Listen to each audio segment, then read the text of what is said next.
Mon premier est le prénom d'un chanteur britannique qui a tenté le français avec le titre N'oubliez jamais. Mon deuxième est un mot en argot pour parler d'un vent violent.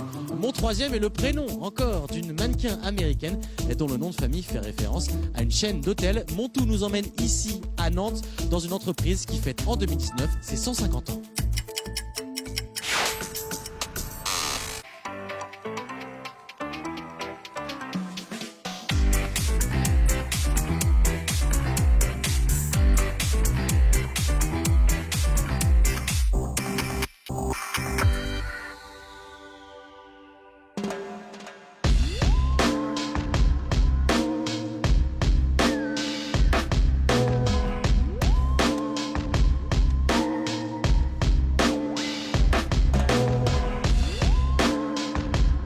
Salut à tous, bienvenue dans votre émission C'est dans la boîte. Cette semaine, on vous emmène dans les coulisses de l'établissement Joseph Paris qui réalise des systèmes d'élévation et de manutention sécurisés. Et justement, tout commence ici dans le bureau d'études où nous retrouvons Hélène Dourdin, ingénieure chargée d'études. Hélène, bonjour. Bonjour. Alors vous travaillez justement en ce moment sur un système qui va être placé sur un pont roulant, c'est ça? C'est ça. En ce moment, on est en train de travailler sur un chariot qui va être mis en place sur un pont roulant qui va permettre ensuite de manutentionner des pièces dans un bâtiment.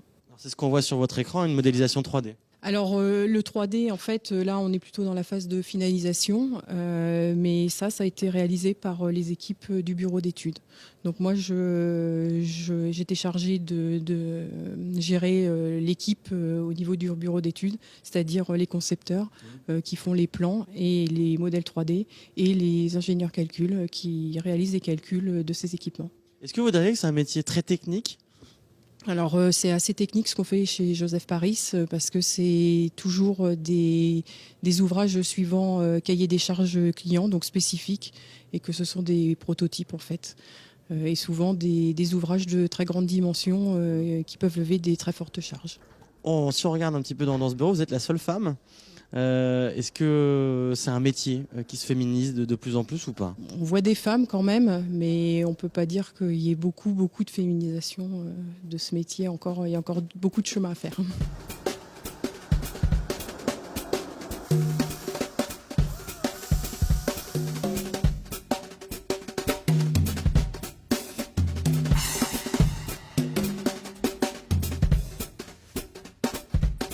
On a mis l'équipement de sécurité nécessaire évidemment pour se rendre dans l'atelier Joseph Paris, un atelier de 33 000 mètres carrés et rejoindre Maxime Rétif. Bonjour. Bonjour.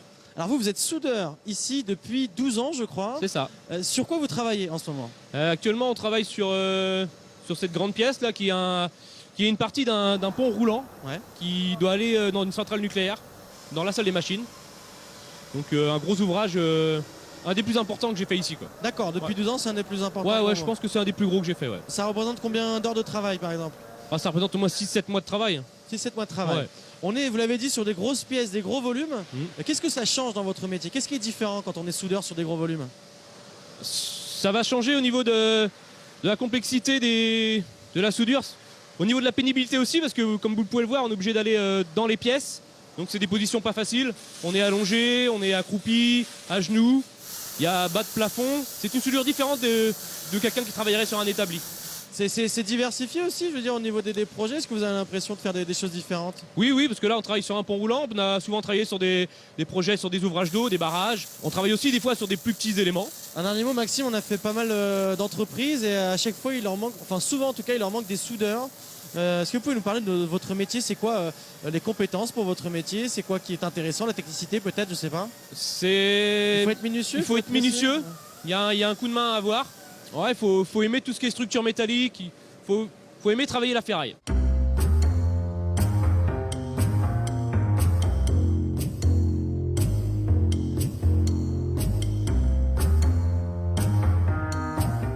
Et parmi les pièces assemblées ici dans l'établissement Joseph Paris, ce crochet assez impressionnant, un crochet qui va être installé sur le pont roulant, c'est la commande de la forge du Creusot. Avec ce crochet, il va être possible de soulever des pièces jusqu'à 310 tonnes. Alors effectivement, on est dans ce qu'on peut appeler un patrimoine industriel, des bâtiments qui datent du début du XXe siècle, mais il y a aussi de la modernité. On voit ça avec Johan Iligo, le responsable électricité et automatisme, avec notamment une tablette que vous avez dans les mains. À quoi elle sert ? Alors cette tablette permet justement d'avoir toute la documentation digitalisée des ponts, aussi bien la documentation pour la maintenance que la sécurité. Donc on peut accéder directement à notre ouvrage, voir les consignes de sécurité, de façon justement à se dégager complètement du papier et être toujours 100% autonome sur nos ponts. Il y a une autre fonction qui s'appelle Live Tracker. On va voir ça tout de suite, c'est pour avoir des informations à distance. On va dans votre bureau. Johan, on est retourné dans votre bureau pour découvrir ce fameux Live Tracker. C'est un peu une commande à distance des ponts, c'est ça ? Alors c'est une commande, oui, c'est surtout aussi un moyen de contrôle et de surveiller l'activité du pont pendant la production. Actuellement, ces types d'écrans tactiles sont équipés dans les ponts et ne sont pas forcément accessibles tant pendant la production. Donc on a ce type d'application qui permet justement de décentraliser l'information sans connexion filaire et de permettre de contrôler justement les états, tension, courant, température, tous les éléments à surveiller. On a un arrêt d'urgence qui va venir s'enclencher. Ici, on va voir automatiquement l'information qui passe en inactif, rouge. Un réarmement. Donc là, la commande va repasser directement verte. Et puis, par exemple, un ordre de montée, où là, on voit que l'information de montée arrive. Et on voit l'altimétrie ici qui évolue. L'idée, c'est par exemple sur des zones où c'est un petit peu dangereux, de ne pas avoir des agents trop près de ces zones dangereuses, mais de le faire à distance. C'est ça, on a certains clients qui ont des problématiques avec des ponts, avec des pièces à plus de 1300 degrés en dessous, donc on peut avoir personne sur les ponts. L'objectif, c'est de pouvoir suivre à distance ce qui se passe sur le pont sans mettre en danger les opérateurs.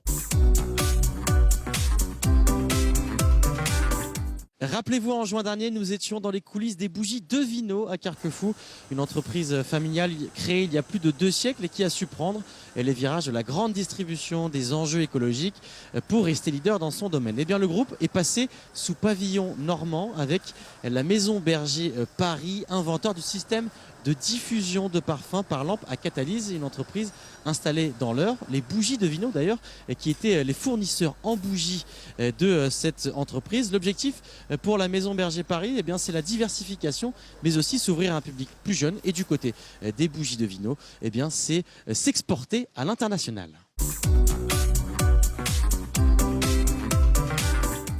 Temps de parole avec Mickaël Foucault, directeur commercial. Bonjour. Bonjour Adrien. Merci beaucoup de nous accueillir dans cet atelier qu'on redit très impressionnant. Et bien avec plaisir. C'est 150 ans, joyeux anniversaire. Merci. À l'établissement Joseph Paris, 150 ans d'histoire et ça a commencé avec un homme qui a créé un petit atelier, c'est ça ? Joseph Paris. Joseph Paris s'est implanté il y a 150 ans dans le quartier du Bouffay à Nantes, qu'on n'imagine pas aujourd'hui un quartier industriel. Et donc a eu plusieurs installations dans Nantes. Donc la toute première au Bouffay, la seconde sur l'île de Nantes à côté du jardin, ce qui est devenu aujourd'hui le jardin des Fonderies. Ouais. Et cette installation où on est arrivé dans les années 1910 environ, qui est toujours notre site de production actuel. Donc une halle qui fait aujourd'hui 35 000 m². Ouais. L'histoire à la base de Joseph Paris, c'était un petit chaudronnier qui faisait des petits ouvrages pour les clients locaux. Ouais. Et aujourd'hui, Joseph Paris a beaucoup évolué et on s'attaque à des ouvrages vraiment très très très importants. Notamment, on travaille sur des ponts. Là, actuellement, on est en train de faire un pont pour la salle des machines de la centrale nucléaire de Hinkley Point en Angleterre. Ouais. Donc c'est un pont qui est capable de soulever une charge de 300 tonnes. La semaine dernière, il y a d'autres éléments qui sont partis, je crois, d'ici. Exactement. La semaine dernière, on a expédié un pont de forge pour Framatome au Creusot. D'accord. Qui est un pont qui sert à manutentionner des gros lingots de métal qui vont être travaillés par une forge. Alors, les gens ne connaissent pas forcément l'établissement Joseph Paris, mais en fait si, puisque dans leur quotidien à Nantes, il y a des ouvrages de Joseph Paris et des ouvrages même qui sont monuments historiques, c'est ça ? Exactement. L'emblème de Nantes, la grue jaune, est une réalisation de Joseph Paris, entre autres, puisque les 3 grues qui ont été classées ont été réalisées par Joseph Paris, la grue jaune, la grue noire et la grue grise. On les connaît sous le nom souvent grue Titan, qui était une licence que Joseph Paris avait pour la fabrication de ces grues, mais on a aussi réalisé notamment une partie du CHU. On a réalisé la passerelle Schulcher en face du tribunal, Ouais. le pont Aristide-Briand, les portes d'écluse du canal Saint-Félix. Le Palais des Sports Beaulieu. Le Palais des Sports Beaulieu, exactement, merci. Énormément de réalisations dans la région nantaise.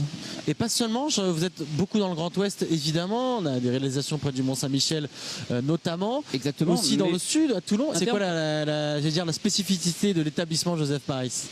Alors la spécificité, on est fournisseur de solutions de mobilité sur 3 domaines. La mobilité des données avec les pylônes. Ouais. La mobilité des équipements avec les ponts roulants, les grues, donc tout ce qui est manutention de charge. Et la mobilité des personnes et des véhicules avec les ouvrages d'art mobiles, donc notamment des ponts tournants, des ponts levants pour des ports par exemple ou des fleuves. Alors, une autre politique de l'entreprise concerne évidemment un thème très important, la sécurité. Sécurité pour les collaborateurs, sécurité pour les clients. Qu'est-ce que vous arrivez à garantir dans ce domaine-là? Alors, on est aujourd'hui à peu près 1 an de temps sans accident. Donc on suit en permanence nos indicateurs sécurité. L'objectif étant que l'intégrité physique de nos personnels soit conservée pendant toute leur durée de travail. On a nos EPI en permanence, on est équipé avec nos casques, nos chaussures. On fait régulièrement des points sécurité qu'on appelle des causeries. Donc tous les mois, on fait dans chaque service une causerie sur un thème sécurité. Alors, l'établissement Joseph Paris a intégré aussi un groupe, le groupe Faya en 1992. Exactement. Et quelle était la stratégie? C'était indispensable pour continuer à se développer malgré, j'allais dire, le savoir-faire de l'entreprise? Oui. Alors, le groupe Faya nous apporte une solidité financière qu'on n'aurait pas à notre échelle de PME. Aujourd'hui, le groupe Faya, c'est 21 000 personnes. Et les maîtres mots du groupe Faya, c'est l'autonomie, l'engagement et l'audace. Donc on garde notre autonomie, mais le groupe Faya nous appuie sur notre audace. D'accord. Dernière question sur les recrutements. Évidemment, ça intéresse les personnes qui nous regardent. Est-ce que vous avez besoin de personnel, peut-être, dans certains services? Alors oui, comme toute société qui se développe, on a des besoins permanents en personnel, que ce soit au niveau des bureaux, notamment les bureaux d'études ou les bureaux commerciaux, mais aussi et surtout sur la partie service, parce qu'on apporte de plus en plus de services à nos clients, et nos clients sont de plus en plus demandeurs. De quel genre, ces services? De la maintenance, des contrôles périodiques, des interventions sur site.